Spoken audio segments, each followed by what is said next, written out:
Mr. Beast, who is the largest YouTuber on the planet, makes tons of really elaborate, perfectly manicured YouTube videos with large cash prizes. Just off the top of my head, randomly, and I'm going to be conflating videos probably, but you know, X number of people stand within a circle. The last person to leave gets $100,000, or you know, pull over and buy this house for sale for $1, and it's an actual house, and they're in there and literally sign over the deed for $1. I gravitate a lot more towards the philanthropic arm, which does things like that I've mentioned and featured here on the podcast in the past, like 100 water wells in villages throughout Africa, or cataract surgery for 1,000 people that couldn't afford it, prosthetic legs, so on and so forth. Mr. Beast actually made the Spun Today Goats Doing Goat Shit list recently, if you want to check that out. And fairly recently created Beast Games. Beast Games is a 2024 reality competition television series created by Jimmy Donaldson, aka Mr. Beast, Tyler Conklin, Sean Klitzner, and Mac Hopkins. Hosted by Mr. Beast himself, Beast Games follows 1,000 contestants, which is the largest cast for a reality show, as they compete for a $5 million prize, which, spoiler alert, eventually got bumped up to a $10 million prize, which was incidentally the largest single cash prize in a reality television history. It was partially inspired by the Netflix show Squid Game, which, by the way, he did a real life version of Squid Game costing $456,000. He like recreated a set and played out like whatever happens in Squid Game in real life, minus like the killing part.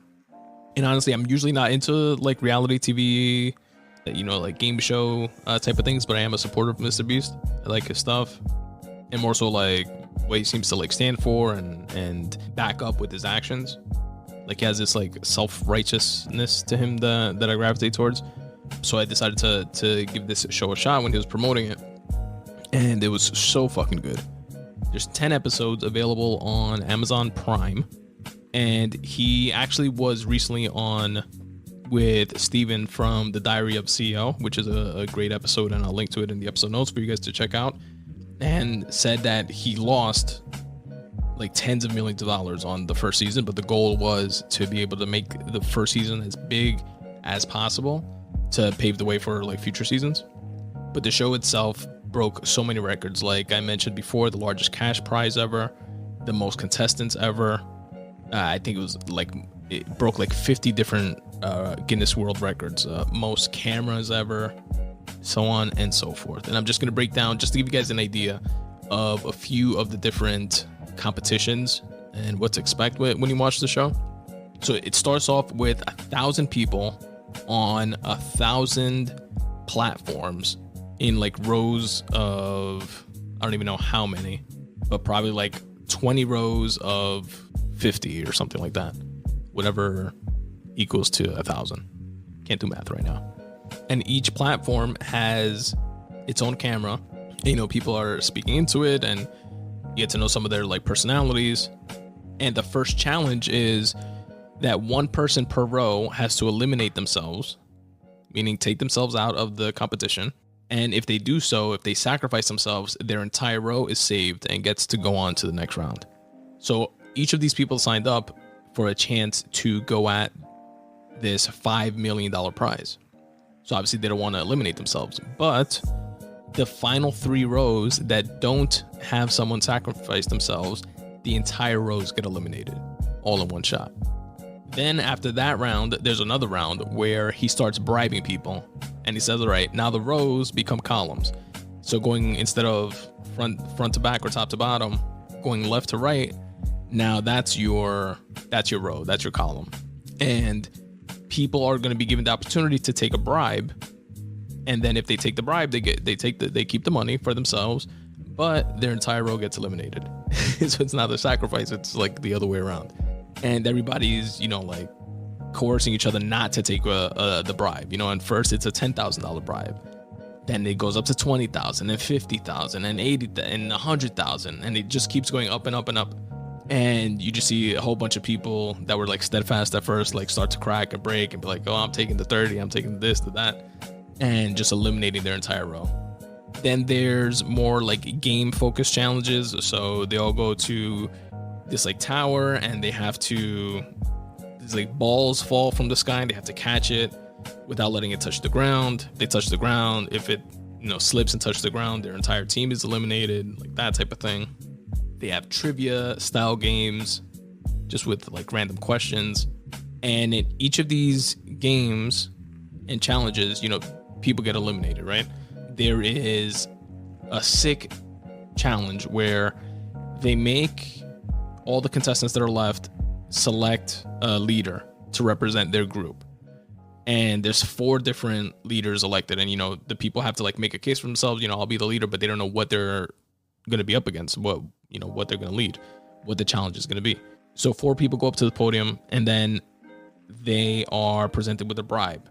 And Mr. Beast tells them, you guys get a guaranteed spot into the top, X contestants for going up against getting the $5 million. If you take this bribe, you get to keep the money, you get a guaranteed spot, and you eliminate your entire team. Like that type of thing. And that prize literally went up to $1 million.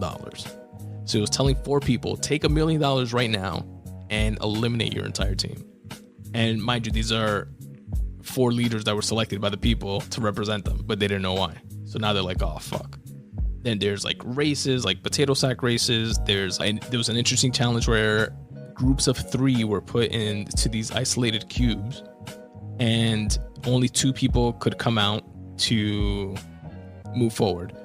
And that 3rd person had to agree to pretty much sacrifice themselves so they can come up with who that person is that's going to sacrifice themselves any which way that they wanted. So either flipping coins, asking for a deck of cards and, playing a game, or just like convincing each other. And then ultimately, like the top, I want to say like 400 or 300 people wind up going to Beast Island, where they all have like housing and like bunk up together, and the rest of the games happen there. One of the games is a game of hide and seek with a group of Navy SEALs. So they're like, the contestants are taken to this private island off of Beast Island, and given the option, and I think I'm conflating a couple things here, but all part of the show, given the option to either take a guaranteed spot in the top 50, like the final 50 that will compete for the $5 million, or stay on this private island for a chance to compete for the private island, which is worth $1.8 million, and only one person can win it. And if they win it, they could also still continue to compete for the $5 million. But if they lose, they're out of everything. So then you see the people taking like the guaranteed spot in the top 50, and they go to like an all expenses paid luxury vacation while the other ones compete in this island. And one of those competitions there was the hide and go seek with the Navy SEALs. That was a dope one. That's one that I feel I would have definitely taken, like my top 10 odds, 1 out of 10 odds, or 12, whatever it was, that wound up staying on the island to go for the island, the 1.8 million island. That was a pretty sick one. They had to do this like relay race with like pulling as a group, pulling a monster truck 500 feet like across the finish line before the other team. There's like a ton of games of chance, tons of bribes like sprinkled throughout the whole thing. And there's like strategy and manipulation that takes place amongst the contestants. They have like that, like their version of the psychological trolley car problem, which is essentially, a train is coming on one track. It's going to kill 3 people, but on the other track, if you flip it, it'll only kill 1 person, but you have to, press the button to flip it, like that type of scenario. There's games of negotiation where they have to negotiate amongst themselves to like vote for each other or vote each other out. It was so fucking engaging. Each and every episode ends on the super cliffhanger, true to like Mr. Beast form. He applies all that like razor sharp editing and zooming in and zooming out and angles of camera angles that he popularized, with his YouTube videos. When they get up to the $5 million prize, it's 6 people, if I'm not mistaken, 5 or 6 people. And right before, he gives them the option of any one of them could flip a coin.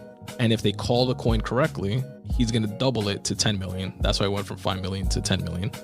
And if they call it incorrectly, then that person is out and the prize remains 5 mil. So a person makes it to the final 5 or 6. One of them actually decided to flip the coin and called it correctly. So the prize money went up to 10 million for everyone to continue to compete against or compete for. Right? It was pretty fucking sick.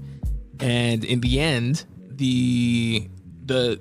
what was pretty cool, and I don't know how much of it has to do with like the screen time that the contestants wound up getting, because obviously if you keep making it round to round, you're by default you're on screen more often than others that get eliminated, right? But I don't know how much has to do with how much screen time they were having or how their like personalities came through on the show, or how much that had to do with editing rather. But like the 2 people that I wanted to see at the end were the people that were at the end, which was Tawana and Jeff. And I would have been happy with either one of them like winning. Like they had these like altruistic ideas of what to do with the money. Tawana wanted to invest in homeless shelters for kids because she grew up homeless, and Jeff wants to dedicate the money to a rare disease that one of his sons has, which is like a 7-year-old, but he has, because of, I forget what it's called, but a condition where his son's brain develops at a much slower rate and has the brain from a development perspective of like a 1 or 2-year-old. And that's what he was like doing the games for. They give all those like touching like backstories and stuff like that to get you like really invested in like the characters of the show. And ultimately he's the one that won, which was pretty cool to see. But yeah, it was a dope series that I recommend. It's called Beast Games, available on Amazon Prime. I'm definitely looking forward to how they top and not even how they top, but just what they do with a second season of Beast Games. It'd be very, very interesting to see if they keep it at that same clip, that same bar of all these records that they blew out of the water, basically. Beast Games streaming now on Amazon Prime.